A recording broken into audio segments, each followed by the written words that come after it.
தேர்தல் பத்திரங்கள் electoral bonds திட்டம் செல்லாது, ரத்து செய்யப்படுகிறது அப்படின்னு உச்சநீதிமன்றம் அதிரடியான தீர்ப்பை வழங்கியிருக்கிறது.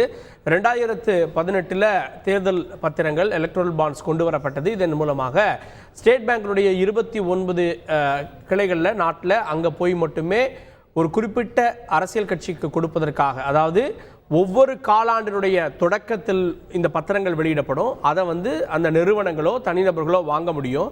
வாங்குபவர் யாருன்ற பெயர் ரகசியம் காக்கப்படும். அந்த நபர் அதை கொண்டு போய் அரசியல் கட்சிகிட்ட கொடுப்பாரு.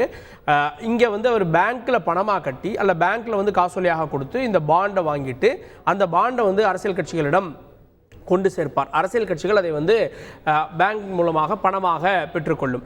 இந்த இரண்டுக்குமான தகவல் பேங்க்குக்கு தெரியும், ஆனால் அது வெளிப்படைத்தன்மையாக இருக்காது. இந்த ஒரு சூழலில் இது சட்டத்திற்கு புறம்பானதுன்னு மார்க்சிஸ்ட் கம்யூனிஸ்ட் உள்ளிட்ட கட்சிகள்லாம் வழக்கு தொடுத்திருந்தார்கள். அதில் தான் இந்த அதிரடி தீர்ப்பை தேர்தல் பத்திரங்களே செல்லாது என்று உச்சநீதிமன்றம் கூறியிருக்கிறது. இந்த நேரத்தில் நம்முடைய மார்க்சிஸ்ட் கம்யூனிஸ்ட் கட்சியிலிருந்து திரு கனகராஜ் அவர்கள் இணைந்திருக்கார். சார் வணக்கம். தேர்தல் பத்திரங்கள் செல்லாது, இது கருத்துரிமை தகவல் அறியும் உரிமை சட்டத்துக்கு எதிரானதுன்னு உச்சநீதிமன்றம் ஒரு அதிரடி தீர்ப்பை வழங்கியிருக்கிறது. உங்களுடைய பார்வை? வணக்கம். இது வரும்போதே பெரும்பாலான கட்சிகள் இதை எதிர்த்தாங்க. வேகமா பிஜேபி தவிர மற்ற கட்சிகள் எதிர்த்தாங்க. அது கூட்டணி கட்சியாக இருந்த சில பேர் அவங்களுக்கு தனிப்பட்ட கருத்து இருந்தா கூட பாஜகவோட இருக்குங்கிறதுக்காக சொல்லாம இருந்தாங்க. பட் ப்ராப்ளம் என்னன்னா, இது ரொம்ப இது வரவேற்கத்தக்க தீர்ப்பு, ஆனா ரொம்ப தாமதமான தீர்ப்பு. நீங்க இன்னைக்கு பத்திரிகையில வந்திருக்க செய்தி, 2022-23 ஆண்டு ஒட்டுமொத்தமான எலக்டோரல் பாண்ட்ல 90% பிஜேபி தான் வாங்கியிருக்கு அப்படின்னு சொல்லி இப்ப சொல்றாங்க. இந்த ஆண்டு இப்போ ஆரம்பிச்ச போது, இந்த ஆண்டு ஆரம்பிச்சதுல இருந்து 2024 மட்டும் வெளியிடப்பட்ட பாண்டுகள்ல 80% பாண்டுகளை அது பிஜேபிக்கு தான் போய் சேர்ந்திருக்கு. இது அடிப்படையில இது தேர்தல் பத்திரம் என்று சொல்வதோ நன்கொடை என்று சொல்வதோ சரியல்ல. நாங்க சொல்லும் போது என்ன சொல்லுவாங்கன்னா, நீங்க கார்பரேட்டுக்கு ஆதரவுன்னு சொல்லுவாங்க.